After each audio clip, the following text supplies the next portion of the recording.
नमस्कार, रात के 10 बजने वाले हैं। वक्त है अपना बिहार का। मैं हूं आपके साथ विभा उपाध्याय और बुलेटिन की शुरुआत करते हैं एक सांसद के खिलाफ एक इंजीनियर के गंभीर आरोप की खबर के साथ। आरोप बेहद गंभीर है और उससे भी गंभीर उस आरोपों को सरेआम बयां करने का तरीका, जिसे देखकर लगता है कि इंजीनियर सांसद के फरमान और निर्देशों से आजी जा चुका था। इंजीनियर ने भागलपुर से जेडीयू के सांसद अजय मंडल पर गंभीर आरोप लगाए हैं। आरोप लगाने वाले इंजीनियर नवगछिया में ग्रामीण कार्य विभाग में कार्यपालक अभियंता के तौर पर तैनात हैं, जिनका नाम है रामाशीष प्रसाद।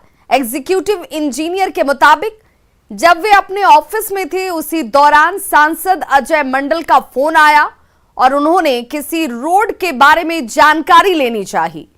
फोन पर आवाज स्पष्ट नहीं सुनाई देने की वजह से उन्होंने सड़क का नाम पूछा, जिसके बाद सांसद का गुस्सा 7वें आसमान पर जा पहुंचा। एग्जीक्यूटिव इंजीनियर ने सांसद पर कमीशन मांगने के साथ भद्दी भद्दी गालियां देने का भी गंभीर आरोप लगाया है। साथ ही उन्होंने सांसद से अपनी जान को भी खतरा बताया। सांसद से परेशान होकर उन्होंने इस्तीफा देने का भी मन बना लिया है। सुनिए इंजीनियर ने क्या क्या कहा। अब जब मैंने उनसे रोड का नाम मांगा क्या है, तो उन्होंने मुझे भद्दी भद्दी गालियां दी, जिसका मैं यहाँ पर सभी महिला पुरुष बैठे हुए हैं। माननीय विधायक गोपाल मंडल जी का उद्घाटन भी यहाँ पर है, उसके लिए भी उनको निमंत्रण पत्र भेजा गया था, लेकिन वो मुझे तरह तरह की गालियां दे रहे हैं। ऐसी परिस्थिति में मैं अपना त्यागपत्र जो है आज ही सचिव के नाम पोस्ट करूंगा, उसे आरडब्ल्यूडी बिहार के नाम पर भी डालूंगा और यह स्थिति जो है बर्दाश्त से बाहर है। और सभी लोगों से मेरा रिक्वेस्ट है कि सम्मान खोकर के कोई नौकरी नहीं करे। हमारा भी सम्मान है, हम भी राजनीति कर सकते हैं। ये मतलब नहीं है कि सबको बुलावें और उससे कमीशन की मांग करें। सभी इंजीनियरों को वह परेशान कर रहे हैं, जो उचित नहीं है। इसलिए मेरा आप सभी से अनुरोध है कि उनके विरुद्ध में आवाज उठाइए आप लोग, सांसद अजय मंडल के खिलाफ में। इनकी बात, इनको लोग कमीशन नहीं पहुंचा रहा है, तो ये सबके विरुद्ध लोकसभा अध्यक्ष को लिखते पढ़ते रहते हैं। लोग को मानसिक रूप से परेशान कर रखे हैं, यही इनका आतंक है। ओम प्रकाश बिरला जी हैं, जो लोकसभा अध्यक्ष हैं, उनको मैं रिक्वेस्ट करता हूं कि ऐसे सांसदों के विरुद्ध कार्रवाई करनी चाहिए और इनका मोबाइल टेप कराना चाहिए और उसको आम जनता के सामने रखना चाहिए, जिससे अफसरों में व्याप्त भय जो है दूर हो सके और जनता को भी लगे। काम करने वालों को प्रोत्साहन मिलना चाहिए। मतलब निवेदन कर रहा हूं कि यदि मैं बाहर जाऊं तो इसका पूरा जिम्मेदार इसको माना जाए, अजय मंडल को। क्या मरवा भी सकते हैं सर? ये कुछ भी कर सकते हैं। इनका कोई इतिहास, हमको यही जानकारी मालूम चला कि इनका कोई इतिहास बढ़िया नहीं है। तो कार्यपालक अभियंता के आरोपों पर सांसद अजय मंडल ने भी अपनी सफाई दी है। तरह का आपके रोड का है, आप आकर के उसको देख लीजिए। जो गांव वाले का ये शिकायत है, इसको दूर कर दीजिए। तो हमसे बोले क्या कि आप एक व्हाट्सअप करके हमको भेज दीजिए। उसका चपरासी से बात करके हम बोले कि मैं तुम्हारा चपरासी हूँ क्या जी, हम तुमको व्हाट्सअप करके भेज रहे हैं। मैं स्पॉट पर हूँ, मैं बता रहा हूँ कि आप आकर के कम से कम सुधार कीजिए। तो मैं इसी पर उन पर विफरा कि वो हमसे व्हाट्सअप पर मांगने लगे। वो एग्जीक्यूटिव है उस क्षेत्र का, वो इंजीनियर है, उसको चेक करना चाहिए। उन्होंने हमसे व्हाट्सअप जो मांगा, सिर्फ इसी बात पे मैं उस पर बेफर गया कि बेहुदा वाला बात क्यों करते हो। और हमारे साथ इस वक्त खुद सांसद अजय मंडल फोन लाइन पर जुड़ गए हैं। सर, ऐसा इंजीनियर से आपने क्या कह दिया, उनसे क्या मांग आपने लिया कि इंजीनियर को ये लगने लगा कि उसे नौकरी से इस्तीफा दे देना चाहिए? क्योंकि वो उनका काम जो था इस्तीफा देने लायक ही था। अगर उस काम का जांच कराएंगे ही तो इस्तीफा देने के अलावा उसके पास कुछ बचेगा ही नहीं। इसीलिए वो इस्तीफा देने की बात सोचने लगा। तो क्या आप ये कह रहे हैं कि इंजीनियर ने जो भी आप पर आरोप लगाए हैं वो बेबुनियाद हैं, गलत हैं? बिल्कुल बिल्कुल बेबुनियाद है। अगर उसके पास रिकॉर्डिंग जितना बात मैंने उससे किया है, अगर मैं उससे पैसा मांगा या इंजीनियर को एकत्रित उनको करना जो अपने बयान में वो दे रहा है, तो इसको पहले बोलना चाहिए। अगर मैंने ऐसा कोई बयान किया, इंजीनियर को एकत्रित कर रहे हैं वो, तो ये बात आज क्यों बोला गया? जब उनको रोड चेक करने की बात बोले तो उनके रोड को देखने के बाद आप लोग जरा समझिए इस बात को कि अगर यही बात उनको बोला तो पहले उन्होंने क्यों नहीं बोला? आज ही क्यों बोले? लेकिन अजय मंडल जी, इससे आरोप गलत तो साबित नहीं हो जाते? अगर मान लीजिए कि जो आरोप आपके ऊपर लग रहे हैं, अगर वो आरोप सही साबित हो जाते हैं तो आप क्या करेंगे? देखिए, आरोप और प्रति आरोप है तो वो स्कूटी इंजीनियर जांच करवा ले मेरा। मुझे इससे कोई अथी नहीं पड़ता है कि जांच में जब है ही नहीं, हाथ कंगन को आरसी क्या, लिखे हुए को फारसी क्या, पढ़े हुए को, तो उसके लिए उसको हमको कोई ऐतराज नहीं है। उसको ओम बिरला जी को कहे हैं या क्या किए हैं वो कर ले। जब उनको मैंने साक्षात में जहां देखा, मैंने उस जगह को बुलाया, गांव के लोगों ने इस बात को हमारे सामने रखा, मैंने सामने देखा, और मैं उनको जब इस बात को गांव वाले के कहने पर, समाज के कहने पर मैंने उन्हें कहा आकर के रोड का चेक, उन्होंने मुझे बोला व्हाट्सएप भेज दीजिए।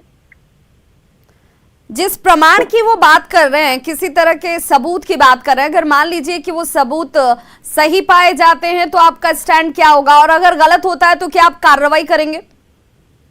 क्या चीज का सबूत? उनकी तरफ से कहना है कि आपकी तरफ से उन्हें जान का भी खतरा है, कमीशन की मांग की गई। देखिए, वो जान का खतरा है या नहीं है, वो तो उनका गलत आरोप है। देखिए, हर व्यक्ति जब कुछ ना कुछ आरोप लगाते हैं तो उनके दिमाग में कुछ ना कुछ ऐसी बातें सोच करके रखते हैं कि जान का खतरा। मैं क्या हूँ, कोई कसाई हूँ क्या उनको जान का मेरा खतरा होगा? उसको तो उनका एक गलत आरोप है कि मैं कसाई नहीं हूँ या कोई अपराधी नहीं हूँ।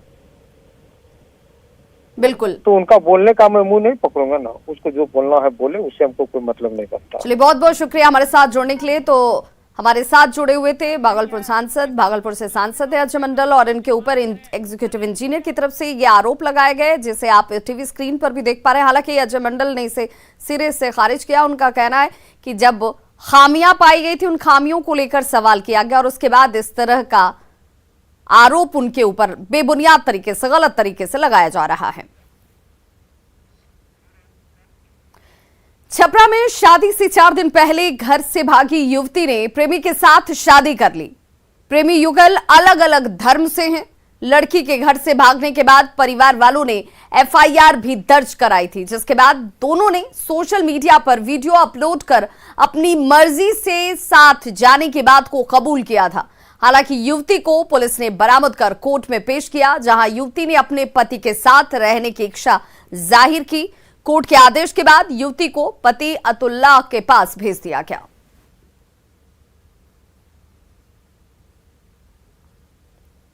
इसका शादी होते इसके घर पे भी सबको पता था, इसकी मम्मी। मेरा नाम अंजलि सोनी, पापा का नाम संजय शाह, घर साहेबगंज छपरा।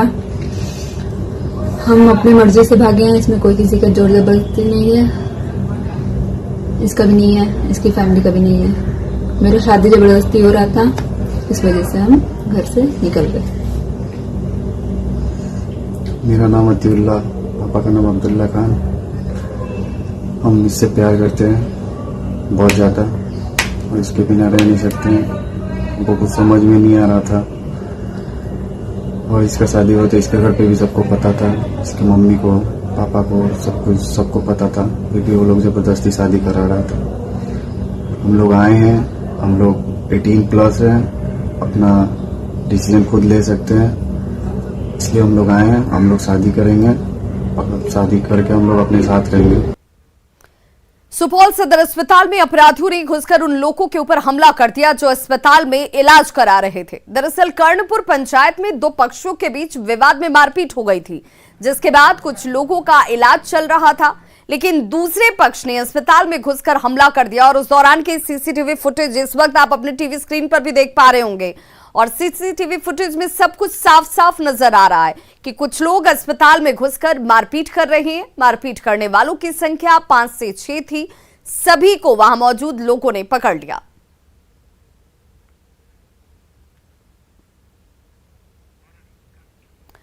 बीजेपी से मिले झटके के बाद आरजेडी नेता राबड़ी देवी ने भी मुकेश सहनी को महागठबंधन में नो एंट्री का बोर्ड दिखा दिया था, लेकिन अब आरजेडी ने सहनी को एक ऑफर दिया है। क्या है वो ऑफर, सबसे पहले उस ऑफर को देखिए, और सबसे बड़ा सवाल कि क्या सहनी को ऑफर कबूल होगा। क्या लालू से मिलने दिल्ली पहुंची हैं मुकेश सहनी?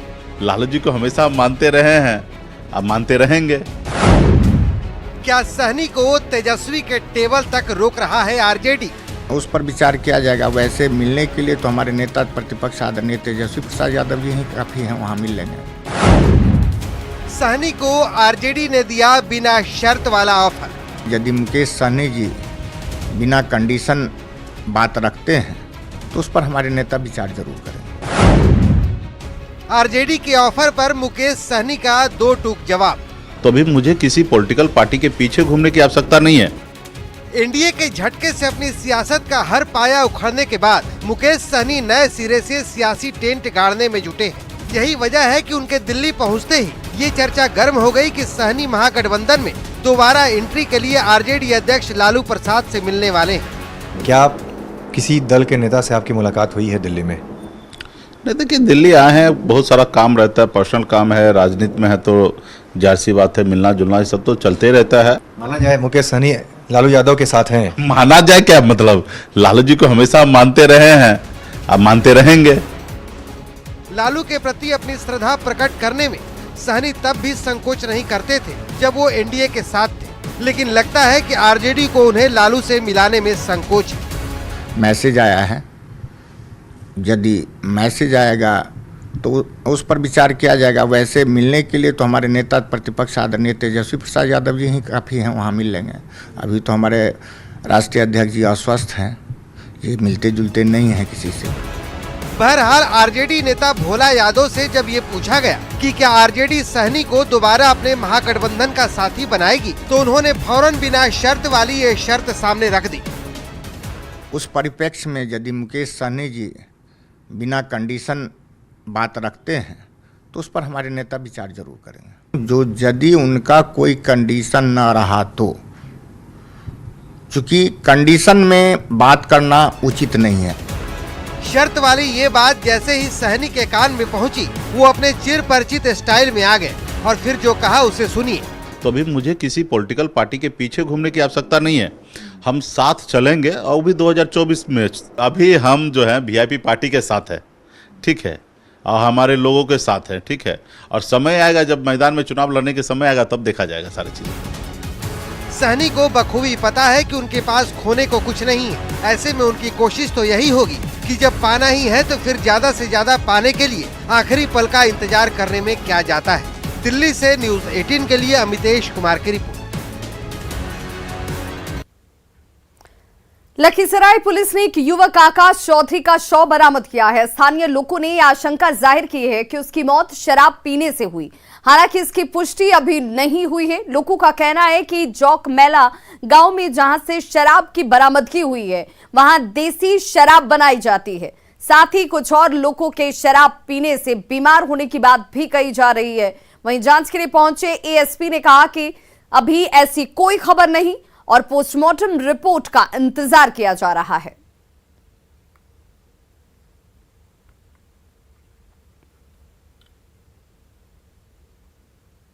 शराब पीने से मौत हुई है। अभी ये सब कुछ कहना अभी संभव नहीं है, पहले इंक्वेस्ट हो जाए और डॉक्टर्स को देख लें, फिर हम बात करेंगे। और बीमार भी हैं क्या कुछ लोग? ऐसा कुछ अभी कोई ऐसी न्यूज़ नहीं है, किसी भी तरह का ऐसा कोई न्यूज़ नहीं है। पहले एमबीए चाय वाला, फिर आईआईटीएन चाय वाला और अब ग्रेजुएट चाय वाली। पटना विमेंस कॉलेज के पास प्रियंका गुप्ता चाय की दुकान लगा रही हैं। वाराणसी के महात्मा गांधी काशी विद्यापीठ से ग्रेजुएशन करने वाली प्रियंका ने पहले नौकरी की तैयारी की, लेकिन बाद में फैसला किया कि उन्हें ऐसा काम करना है जिससे वो दूसरों को भी रोजगार दे सकें। प्रियंका की दुकान पर कई फ्लेवर की चाय हैं जिसे ग्राहक बेहद पसंद कर रहे हैं। अब तक आपने चाय वाले को तो देखा होगा, लेकिन राजधानी पटना में आपको मिलवाते हैं चाय वाली से। पटना विमेंस कॉलेज के ठीक सामने देखिए किस तरह से एक चाय का स्टॉल लगा है, और ये स्टॉल कोई और नहीं बल्कि प्रियंका गुप्ता जो एक छात्रा है वो चला रही है। एक नजीर पेश कर रही हैं कि समाज में बेटियां अब बेटों से किसी मामले में कम नहीं है।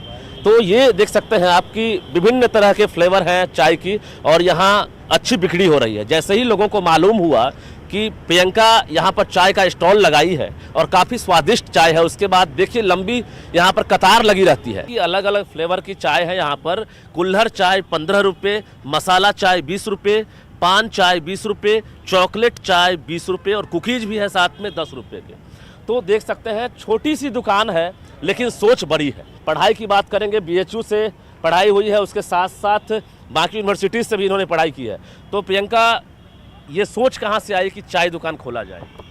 जी सर, जब 2 साल तक गवर्नमेंट एग्ज़ाम्स की प्रिपरेशन कर रही थी तो फिर उधर फेल हो रही थी बार बार, तो अब और नहीं चाहती थी कि मैं उधर अपना टाइम इन्वेस्ट करूं या एनर्जी इन्वेस्ट करूं। तो मैंने आज से 6 महीने पहले, जब मेरा रिज़ल्ट लास्ट बार जब मैंने एग्ज़ाम दिया था, रिज़ल्ट आया था PO का, तो उसमें नहीं हो पाया था, बहुत कम नंबर से रह गया था। तो फिर उसी दौरान मेरे सामने ना एक वीडियो सामने आया, मैं फ़ोन में देख रही थी, प्रफुल्ल बिलोरे MBA चाय वाला। तो उनके जब वीडियोस मैंने देखना शुरू किए, मुझे बहुत अच्छा लगा, बहुत इंस्पिरेशन मिला उनसे। जॉब तो सर 100% नहीं करना है, मुझे जॉब क्रिएटर बनना है, जॉब सीकर नहीं। यस। पढ़ाई लिखाई आपकी कहाँ से हुई? मेरी पढ़ाई लिखाई वाराणसी से हुई है। मेरी क्लास 11th-12th मैंने बनारस हिंदू यूनिवर्सिटी से किया, CHS, और उसके बाद ग्रेजुएशन मैंने महात्मा गांधी काशी विद्यापीठ वाराणसी से किया। फिर उसके बाद 2 साल 2020 और 21 में मैंने बैंक एग्ज़ाम्स की तैयारी की और 22 में मैंने ये काम करा। सुना प्रियंका किस तरह से आत्मविश्वास से लबालब है, और यही वजह है कि लोग क्या कहेंगे, लोग क्या सोचेंगे, उससे मतलब नहीं है। कुछ तो लोग कहेंगे, लोगों का काम है कहना, छोड़ो बेकार की बातें, कहीं बीत ना जाए रहना। और यही वजह है कि पढ़ाई लिखाई तो अच्छे संस्थान से की है, BHU जैसे संस्थान से, लेकिन नौकरी की तैयारी करने के बाद जब सफलता नहीं मिली तो अपनी राह खुद बनाने लगी है। यही स्लोगन है चाय वाली का, पीना ही पड़ेगा। जाहिर है जिसने एक बार यहाँ पर स्वाद ले लिया वो दोबारा जरूर खींचे चले आते हैं। और प्रियंका की सोच है कि हम आगे जॉब सीकर बनेंगे और जॉब प्रोवाइडर बनेंगे, ना कि जॉब होल्डर बनेंगे। यही वजह है कि नौकरी की तलाश छोड़कर अब इसने चाय बेचना शुरू कर दिया है और उम्मीद है इसे जरूर सफलता मिलेगी। कैमरामैन सुबोध के साथ रजनीश कुमार, न्यूज़ 18 पटना। बिहार विद्यालय परीक्षा समिति के अध्यक्ष आनंद किशोर को PM award for excellence in public administration दिया जाएगा। सिविल सेवा दिवस के मौके पर प्रधानमंत्री आनंद किशोर को सम्मानित करेंगे। उन्हें सम्मान के साथ 10 लाख रुपए भी दिए जाएंगे। आनंद किशोर के BSEB अध्यक्ष बनने के बाद बिहार बोर्ड में कई बदलाव किए गए। साथ ही बिहार बोर्ड देश में सबसे पहले मैट्रिक परीक्षा का रिजल्ट जारी करने का रिकॉर्ड भी अपने नाम कर चुका है।